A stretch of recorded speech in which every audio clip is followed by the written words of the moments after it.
Polícia Civil investiga o caso de panfletos com apologia ao grupo supremacista branco norte-americano Ku Klux Klan, colados no entorno do campus do Mackenzie, na região de Higienópolis, é um bairro nobre da cidade de São Paulo, na semana passada. Cartazes com imagens de pessoas negras, símbolos do grupo e o logo do Mackenzie foram divulgados nas redes sociais no último fim de semana. Segundo a assessoria de imprensa da faculdade, os panfletos que levam o lema conservador de origem fascista, Deus, Pátria e Liberdade, foram colados entre quinta e sexta-feira em muros no entorno do campus. Em nota, o Mackenzie repudiou o que classificou como ataque à instituição a partir de símbolos e mensagens de ódio e intolerância. A Polícia Civil investiga o episódio como difamação à faculdade. Procurada pelo UOL, o órgão informou que investiga um caso de difamação contra uma instituição de ensino depois da distribuição de cartazes com imagens da Ku Klux Klan associadas à identidade visual do Mackenzie. O caso foi registrado pela delegacia eletrônica e encaminhado a uma delegacia física que apura a autoria e as circunstâncias do caso. Bom, sobre esse e outros assuntos, a gente conversa agora com o advogado Jeff Amadeus, diretor do Instituto de Defesa da População Negra. Jeff, boa noite. Fato é que há alguns dias uma garota tentou tirar a própria vida dentro do Mackenzie por ter sofrido ataques racistas reiterados, né? E sem nenhum tipo de atitude do Mackenzie. Segundo a advogada da família, eu conversei com ela, acho que até o coach estava aqui comigo nesse dia também, que a gente falou com a advogada da família, nada foi feito. E agora aparecem esses panfletos, pode ser um protesto, pode ser um movimento também, né? Não sei, que tenha nascido de alguma maneira. É bom a polícia investigá-lo, né, Jeff? Boa noite. Boa noite, um prazer estar aqui com vocês. Enquanto você falava, eu lembrei de uma frase, né, de um poema de Heraclio Zepeta, que é um filósofo mexicano, que ele diz o seguinte: quando a enchente vem inundando tudo, invadindo todas as casas, é sinal de que há muito já chovia lá na serra, só que nós nos demos conta tardiamente. Ou seja, tudo isso que vem acontecendo é essa enchente que há muito nos dá o sinal, mas a gente, né, mas enfim, a sociedade brasileira, especialmente o Mackenzie, como foi mencionado aí, tem sido inerte. E isso tem um preço, né? Porque o simbólico, ele traz uma autorização, digamos assim, ele legitima essa possibilidade. É mais ou menos o que acontece aqui se tratando de, às vezes, né, operações policiais, quando o Ministério Público tem o seu papel de fazer o controle externo da atividade policial e não o faz, essa inércia legitima que a polícia faça o que faça. Então, essa inércia aí que vocês mencionaram, realmente ela funciona como uma autorização simbólica para que as pessoas se sintam à vontade para fazer o que tem feito. É porque esses casos, professor, boa tarde, têm sido recorrentes no Mackenzie, né? Essa chuva, essa enchente vem caindo já faz um bom tempo, né? Teve esse caso que o Diego lembrou agora da moça que se matou porque não aguentou a barra lá.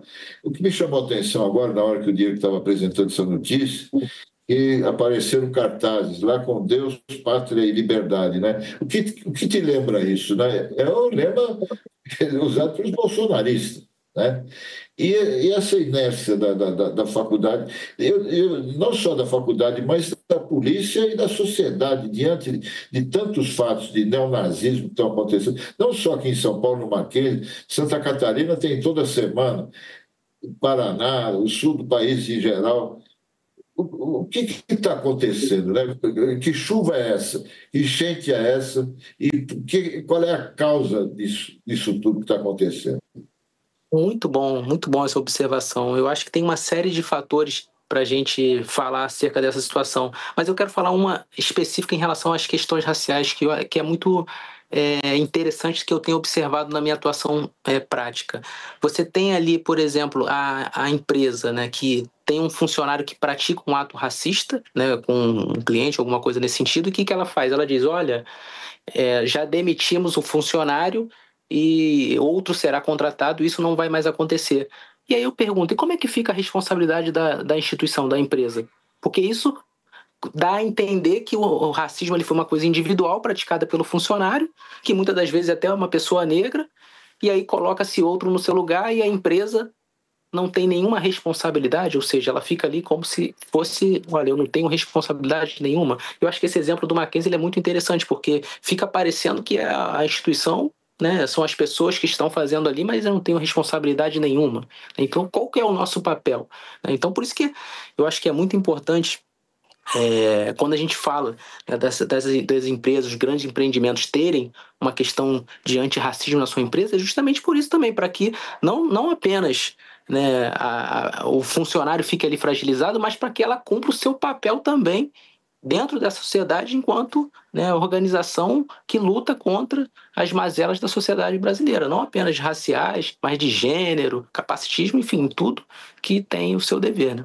Alento, se a gente pode chamar de alento, é que essa garota, ela segue sendo acompanhada, né, em tratamento psiquiátrico.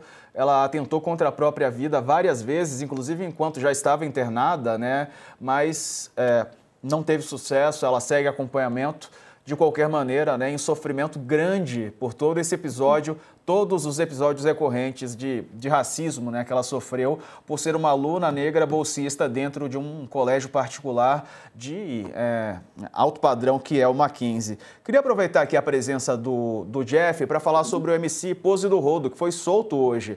Ele deixou Bangu 3, que fica no complexo de Jericinó, depois de uma decisão da Justiça do Rio de Janeiro. O músico foi recebido em frente à unidade prisional por familiares, amigos e também uma multidão de fãs. Dá para ouvir esse momento, pessoal? Não sei se tem áudio essa imagem aí. Não, né? Só a imagem. Mas, enfim, devia estar uma barulheira. O alvará chegou às 2h16 da tarde. O Tribunal de Justiça concedeu habeas corpus ontem e a decisão revogou a prisão temporária do MC Pose do Rodo. Segundo o desembargador Peterson Barroso, da primeira vara criminal de Jacarepaguá, a prisão de 30 dias seria excessiva para o prosseguimento das investigações. A defesa de MC Pose do Rodo argumentou no pedido de habeas corpus que a prisão era ilegal e desproporcional, configurando uma violação à liberdade de expressão. O pedido destacava que as manifestações artísticas do músico, que retratam a realidade vivida em comunidades historicamente marginalizadas, são protegidas e não configuram incitação direta a crimes. Jeff, a gente sabe que essa é uma discussão enorme, uma discussão muito grande sobre apologia, se é apologia, não é apologia. E eu sempre tenho falado, quando vou comentar esse caso aqui, que o que chama mais atenção mesmo é a diferença de abordagem de tratamento, né, na condução de pessoa investigada levada para a prisão, como foi levado o MC Pose do Rodo e como foram levadas outras pessoas que eram suspeitas ou até já condenadas, né, por crimes piores, né? Aqueles de potencial ofensivo mais grave. Por exemplo, eu considero corrupção um crime mais grave, porque fazer apologia ao tráfico de drogas não quer dizer que o cara nem é traficante, ele está, né, fazendo apologia ao tráfico. O cara que é corrupto, ele está desviando milhões de reais que podem acabar matando, né, outras pessoas. Mas isso é uma interpretação minha. Eu quero saber mais sobre a sua visão disso tudo, meu amigo. Um ótimo ponto, mais uma questão extremamente relevante. Sabe o que eu achei muito interessante ali na decisão do desembargador, uma decisão corajosa, que ele traz a questão da seletividade, que me lembra uma frase do Galeano que ele diz assim: a lei é como a serpente, só pica os descalços. E daí eu pergunto, quem são os descalços no Brasil? E ele diz também, a lei é como uma teia de aranha feita para pegar apenas os pequenos insetos, porque os grandes mesmo destroem a teia. Eu acho que fica evidente nessa situação, para além da apuração do caso em si, mas como você bem trouxe, ninguém pode ser tratado daquela forma. Eu acho que esse é o ponto fundamental. Aquela condução, de uma maneira totalmente humilhante, ela é um recado, um recado que não pode ser, enfim, que não faz sentido do ponto de vista da legalidade. Então eu acho que o que você traz aí é justamente essa diferença de tratamento que ficou evidente ali, que não faz sentido dentro de um Estado, entre aspas, democrático de direito. Tem pergunta, Letícia? Coach, eu tenho uma antes. Vai lá, Coach. O que mais me chamou a atenção nessa história toda aí, hoje, é a multidão que estava à espera da saída dele da cadeia, né, do Pose do Rodo. e que o recebeu como se fosse um herói, né? Eu queria saber de você, Amadeus, você já conhecia o Pose, já tinha ouvido falar? Porque a impressão que me deu aí é que ele é uma baita liderança na comunidade dele lá. E como é que você vê o surgimento dessas lideranças fora do sistema político, partidário e tal, que tem uma força muito grande nas comunidades? E como é que elas se relacionam, né, com a sociedade? Porque a polícia, pelo jeito que ela fez, criou um sentimento contra a autoridade, né? Porque eu via a cena dele sendo algemado e tal, uma coisa terrível, né? Mas como é que isso se reflete na comunidade, né? Que recebe o Pose do Rodo como um herói? O que isso significa? Olha que interessante essa pergunta, né? De fato, quando você tem uma pessoa que faz, a partir da sua arte, né, retratando a realidade do Brasil, e isso é tido como uma apologia, mas, por outro lado, quando uma novela, né, faz a mesma abordagem, mas aquilo é entendido como uma arte, né, ou como um escritor, né, isso traz à tona essa revolta e um recado, né, que as pessoas não vão mais aceitar esse tipo de situação. Então, de fato, acho que ficou muito evidente por que, né, como até foi o MC Cabelinho, né, por que quando é um roteirista, né, branco, famoso, fazendo para a novela da Globo uma retratação da realidade de um determinado povo, aquilo é visto como uma obra de arte. Agora, por outro lado, quando ele faz a sua música retratando a sua realidade, isso é visto como um crime, né? Como é que fica a análise do dolo? Por que ali tem dolo para a prática de crime e o outro não tem dolo porque é visto como uma obra de arte? Então, eu acho que tem todos esses debates que, como o Diego muito bem mencionou, vão ser feitos, e ficou evidente ali, inclusive por intermédio da decisão judicial, uma prática de seletividade penal indiscutível. Letícia, e não sei se você teve a Obrigado. oportunidade de ler a decisão, mas o desembargador, ele aponta muito isso, né? Essas diferenças do tratamento. Tem uma pergunta, Letícia?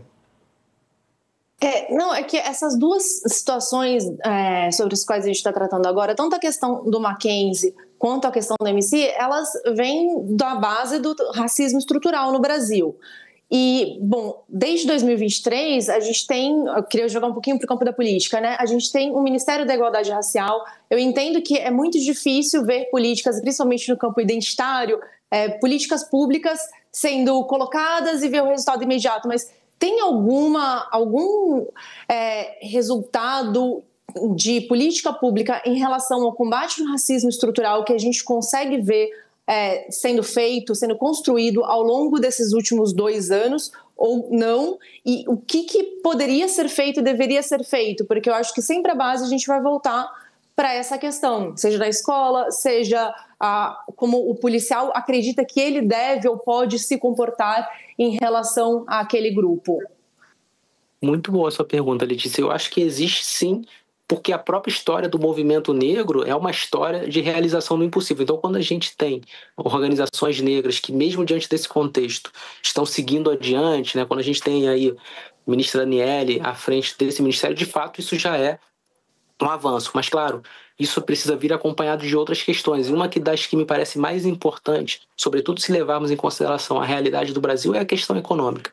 De fato, se não tiver uma questão econômica séria, eu vou dar um exemplo aqui muito concreto. Não adianta você colocar apenas um ministério e aí quando você olha ali no ministério, esse ministério é o que tem menos orçamento.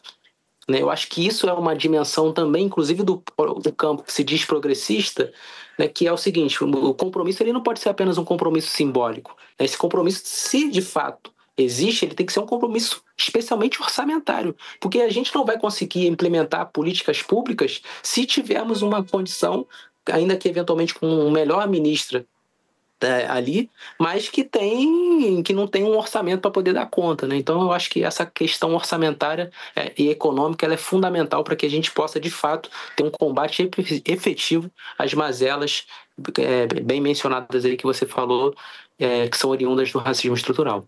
Muito bom, Jeff Amadeus, obrigado pela participação, meu amigo, um abraço para você, volte sempre, viu? Boa noite. Prazer estar com vocês, parabéns pelo trabalho. Valeu.